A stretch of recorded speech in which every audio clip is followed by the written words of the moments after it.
All right, welcome to another one from the Outdoor Analyst. It's just an absolutely beautiful morning out here. Been out here squirreling, got some work to do later on, but man, it's just a beautiful spot in the woods. The sun's finally popping up, nice and orange and sherbety out there. And I figured, you know what, I'm actually just gonna warm up a little bit. Definitely wearing my craziness today just because I'm actually out right next to public land right now. So I figured I don't want to get smoked. Nice orange hat, good shirt, and I'm out here with the newest knife to me that I'm checking out today, and this is the Reiff F5, but generation 2.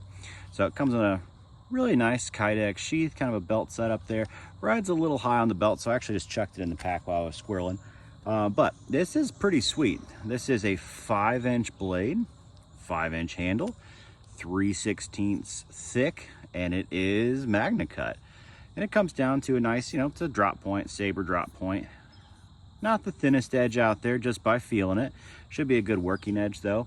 And I figured, you know what, today, let's get a little fire going. It's kind of cold out here. I wouldn't mind having my fingers get warmed up just a little bit. So let's see if I brought some stuff. Even though everything's wet out here, I'm gonna keep it all kind of contained. So it's nice to have the Hidden Woodsman ruck out here. I always have my little Northman axe with me. This thing, the Ranger's hatchet. That thing is absolutely fantastic. Just takes care of business really, really well. And then I really do like this little Vargas stove. You can just take this thing anywhere with you, pack it up. It's pretty fun. I just wanted to get a little bit of warmth out here. Let's set this sucker over there for the moment. And yes, I do hunt with an old flick vest. I just have a lot of shotgun shells on an old pouch here, and this thing works really, really well for it, honestly. It just takes care of business. You just have a bunch in there. I used about 4 today, so it was an all right day for squirrels. So I just popped off this little dead little branch here, standing deadwood. Figured might make some feathers with some of this stuff, get a little bit of kindling, get a little fire going.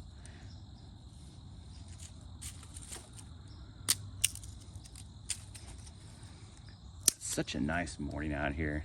It's nice just to wake up before everybody in the family wakes up, get outside and just,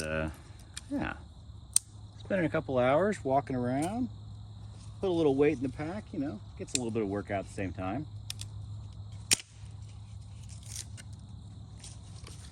Let's see. A little bit bigger on there.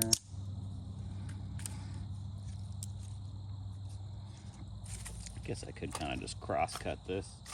Anything to whack it with. Let's see. Let's make a little baton, I guess. Yeah, so let's start off with some fun with the Reiff. It's even in view. Yeah, it's in view. Hopefully this will be, I don't know if that's actually going to be heavy enough to whack it. Should have brought a baton out with me. Wasn't planning on that. That's okay though. Yeah, we'll just split some of this stuff up. It'll be fine. We'll just split it up this way. Still get some good feathers.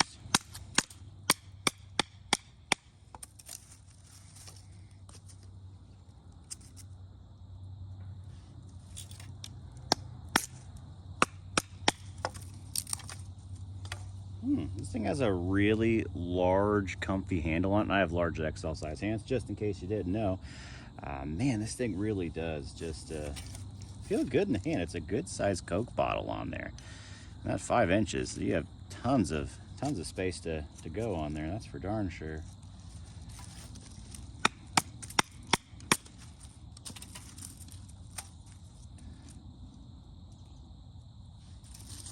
This is about the driest piece of wood I could find out there.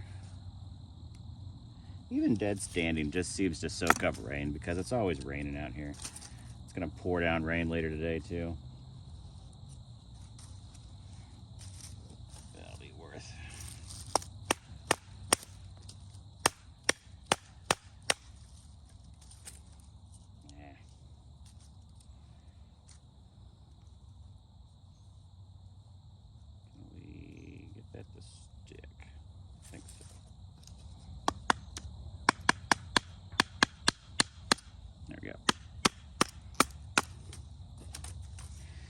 And yes, I am getting these really, really small, really thin because we're dealing with a small little stove here.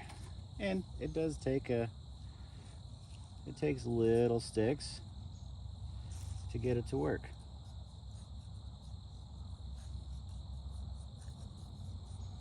All right, ooh, getting some good feathers here.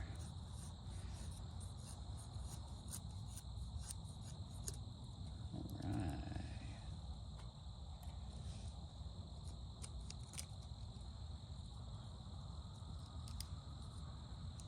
I'll take that actually.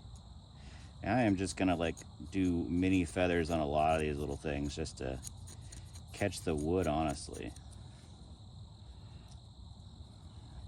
This thing does take a minute to light up. Little wood stoves are a lot of fun, but they do take a minute to get going.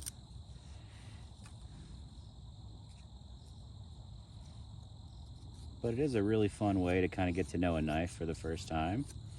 This is a 5-inch blade, 3/16. Cuts really well, honestly. Feels really controllable because you just have a lot of girth right there, and it thins out just a little bit up here, so you can really get in there.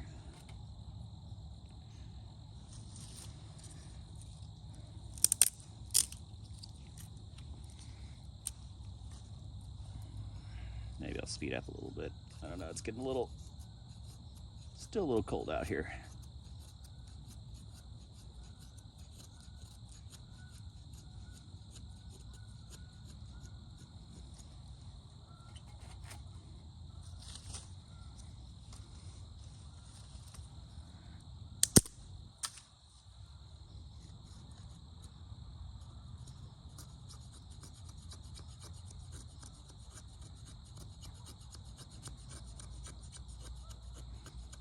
I really like the edge on this thing.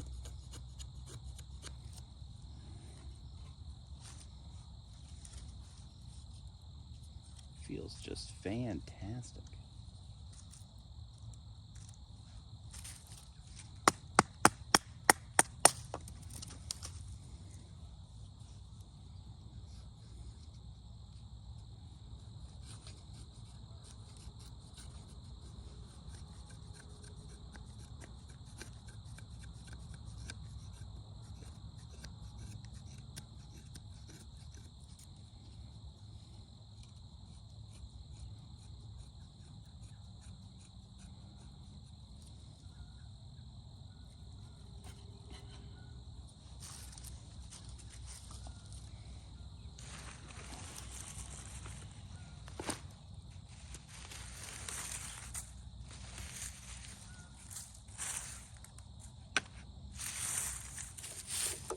All right, let's clear this out just a little bit. Shouldn't have any issues, but you never know. Better safe than sorry, honestly.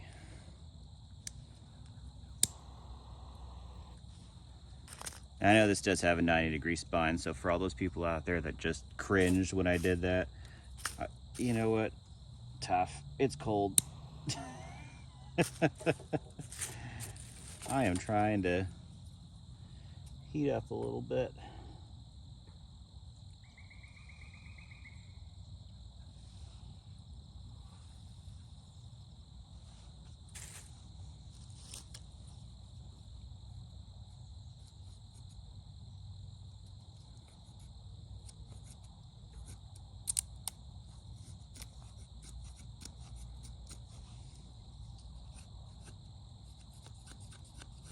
That already feels good.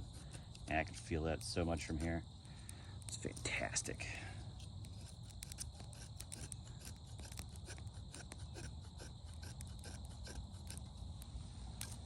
Oh yeah.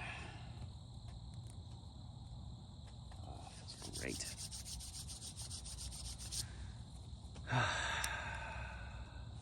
Nothing better than just hanging out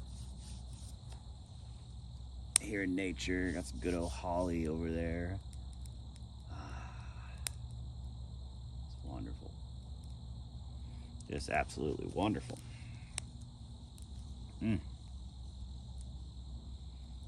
So yeah, the fit and finish of this sucker actually is pretty solid too. Really good grinds all the way around. One of those, yet again, they're pride on the spine on this sucker, that's for sure. But I like the contouring. This is not minuscule. It's got some weight to it. I think this is about 10 ounces.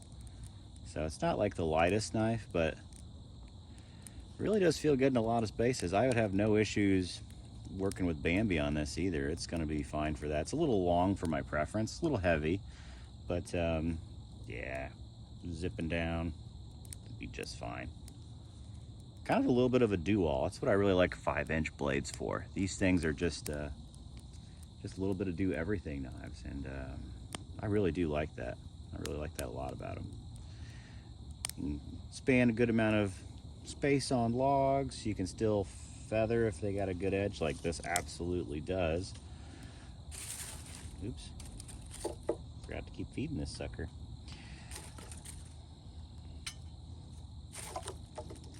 Don't let all that goodness go to waste. And yes, normally if I'm doing like a drink on here, I'll absolutely make sure all these are half the size, but I'm not worried about that for the moment. I actually just want to keep this fire going.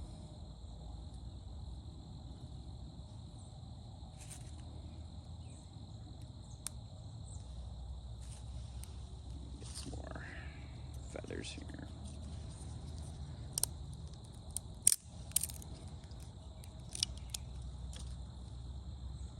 It's amazing how much warmth you can just get from a small fire, especially just when your hands are cold. It's a kind of a game changer. I like having this little stove around because kind of just creates a nice little barrier. Don't have to worry about anything else catching fire really, because I'm not shooting sparks everywhere, that's for darn sure.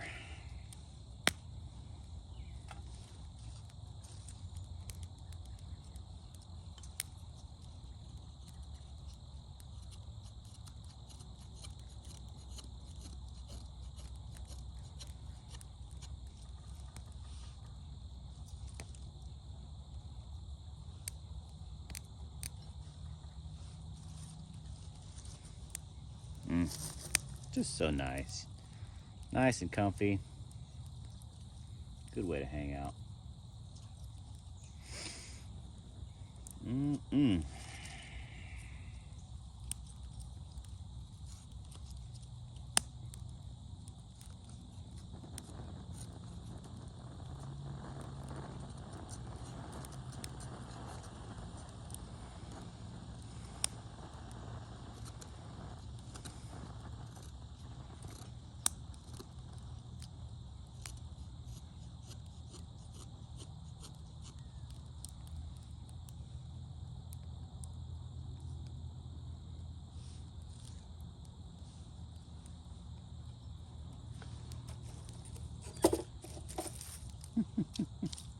Didn't even need any fat wood. I always keep a little around just in case I actually need it.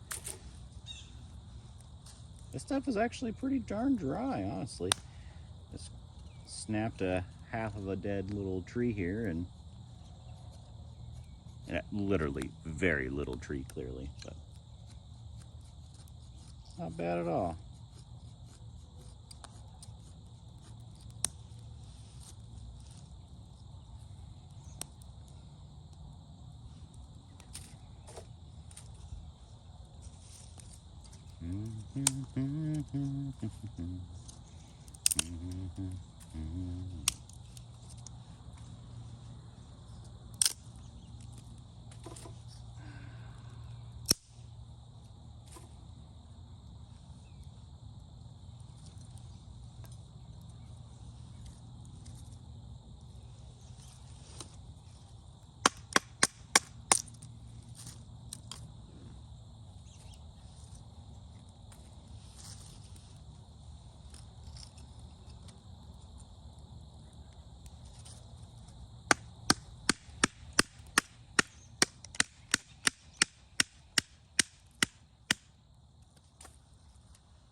So what do I think of the choice of Magnacut on here? I think it's a pretty good idea, honestly. I really do like stainless steels. The fact that we've been able to just get them in so many knives that and they're really tough, like AEBL, CPM 154, S35EN. Those are actually pretty darn tough for like 5-6 inch knives and in. Haven't seen them on anything bigger. Whoop. But they really are nice. And I like Magnacut a lot, actually. It's pretty darn tough. I'm not going to say it's my favorite steel by any means, because it's not the perfect at everything, but I just love how stainless it is. And that you can put it in a 3/16 inch knife, have pretty darn good corrosion resistance, pretty darn good edge retention, actually. I like that a lot. Like, it's not, you're going to keep an edge for a long time, especially if you're just doing woodwork. Like, you can do this for days, no issues. Quick to hone back up to. It's not crazy hard. It's not like an L-Max. Like, L-Max is incredible, so a lot of people, I feel like, Magnacut took the place of, and CPM 154, I think, too. But I think Magnacut really is a sweet spot for the moment of just a good all-arounder. Don't want to put this in a chopper. I don't think it's that tough or impact resistant. I might be that tough, but it might have issues with impact. Yeah, but I've enjoyed it. I really like it on EDC knives too. I feel like I was chatting with Last Huntsman Outdoor the other day, actually yesterday, and we were both kind of along the lines of we almost like older steels a little bit better because they're super easy to hone up, but we both do like that Magnacut's nice and stainless. So for water knives, boat knives, or hunting knives, or if you just, you know, live clearly where it's freaking salt water everywhere, Magnacut actually is kind of a game changer because it gives you the stainlessness to do it. Beforehand, you had freaking H1. If anybody remembers that, and yes, I still have an old Spyderco Salt in H1. That steel was completely stainless. I used it for fishing all the time, and it goes duller than a butter knife faster. It's the worst. It's hard to even call it a knife steel. It's one of those things I'm amazed that Spyderco ever created and used in a knife because of how atrocious the performance was. But that's what we had back then, guys. Like, that was the best. That was the best. Oh my gosh, it really was. It's just absolutely insane how bad that was, and yet how much we still loved it because we're like, oh man, it'll never rust, and it never did. And I left it in tackle boxes for, you know, just covered in whatever, fish and water for all the time, mud, seaweed, and moss. Oh my gosh. And it did really do a great job, honestly. It was pretty fantastic, but you had to literally sharpen it after every time you used it. It's just ridiculous how bad that retention is. So yes, and that way, if anybody remembers that, Magnacut is like a godsend, which is originally when it came out, I thought, ooh, I no longer have to deal with H1. And granted, LC200N existed then too, and so did, was it not VMAX, but there's another one out there that's very stainless as well. But I just liked how tough this was, because it can be in a fixed blade. You don't have to worry about just little folding knife toughness. Like, you can literally, you know, baton the crap out of this knife. I have it just a little bit. You can baton Magnacut like crazy. I've definitely done that. And I think Reiff actually puts theirs up pretty well rock weld, so I think these guys do a really good job with the performance. I've really loved my Circadian. I've used that a ton. And yeah, this thing's been dominant. Looks like they're starting to do a little pew-pew back there. Someone's getting a little squirrel happy. Well, I think on that note, probably the end of my fire here, and thanks for hanging out. I'll catch you on the next one, but stay tuned. I'll keep a real review of the Reiff as I'm going. This is just kind of day one out squirreling.